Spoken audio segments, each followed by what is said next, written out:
Alrighty. Good afternoon, good evening, team. This is week one of the multimedia discussion for MPA 520 Public Sector Leadership by Eric Sandoval, and today's the 16th of May.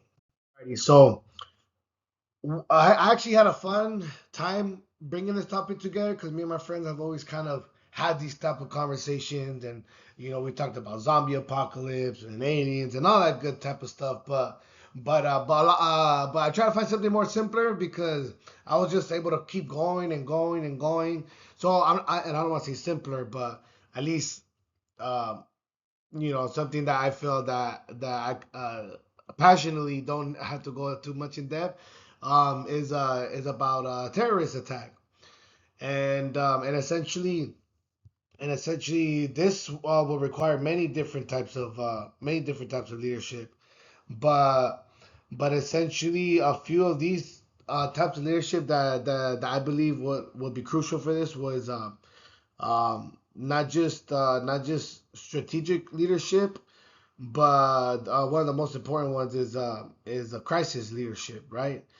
And essentially, and why it fits is terrorist incident. Another one would be a collaborative leadership, and I feel as if adaptive leadership would also be crucial in that, right? Because conditions continuously change, and those are just a few of the ones that I chose because I feel like I could keep going on forever about these ones. Alrighty, and then so for our next question is being able to provide preliminary information on the crisis, and I chose this little meme I thought was great, and it says I don't always have a crisis, but when I do, I know the plan and know my part. So, how many people are estimated to be impacted? And how long will the event and aftermath continue? And what services and industries, commerce, etc., will be impacted? So, essentially, a terrorist attack, it can vary. It can vary. Uh, it could. There's many factors that can go into determining how many people are impacted during that terrorist attack, right? As to the severity of it. As we recall during 9/11, there was hundreds, if not a few thousand people that were impacted, lost, dogs, and a lot of animals that were involved in during the rescues, and of course, people that were in the building and first responders. But essentially, a terrorist attack could be anywhere between, I want to, roughly estimate between a few tens of people to hundreds, if not a few thousands. Um, um, you know, as we're seeing what's going on with the war in Iran, and I know that's a little different topic, but essentially we see that there are hundreds of people that are being killed. So that's it's that can fluctuate in the air. And then so our next two questions were how long will the event and aftermath continue, and what services and industries, commerce, etc., will be impacted.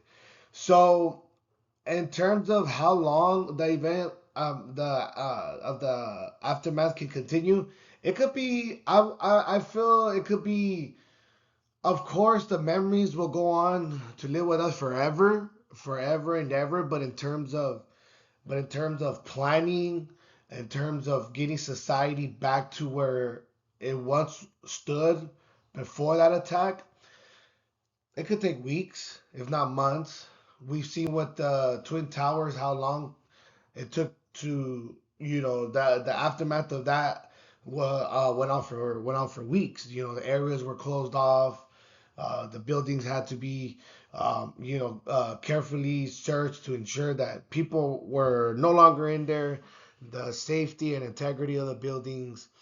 And essentially, I want to say that could take a few weeks, months, leaning more towards months. And we always want to be safe. We always want to have that priority. So safety is a priority. So I want to estimate if from 6 months up to a year, depending on the type of damage that was done. And what services and industries, commerce, etc., will be impacted? Well, a lot of small businesses, first and foremost, will be severely impacted, especially in the surrounding areas. When, for example, COVID happened, there were a lot of a lot of organizations that remained open due to being considered an essential organization. But a lot of small businesses shut down. They closed their doors forever. Some were barely able to get by, barely survived. And so we know a lot of small businesses will be impacted, right? Coffee shops, cafes, small restaurants, family-owned businesses. But essentially, we do know hospitals will always do the best of their ability to remain open.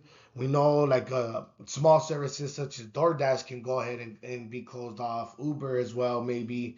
But main public transportation that are provided by the public sector will typically try to remain open. Um, as I mentioned, hospitals, first responders, on news stations, but essentially, many surrounding businesses will be severely impacted. And I do thank you all for listening. I know I went a little over the time, but I'm very forward to your feedback, and I look forward to reviewing everyone else's um, um, crisis event scenario. Thank you all.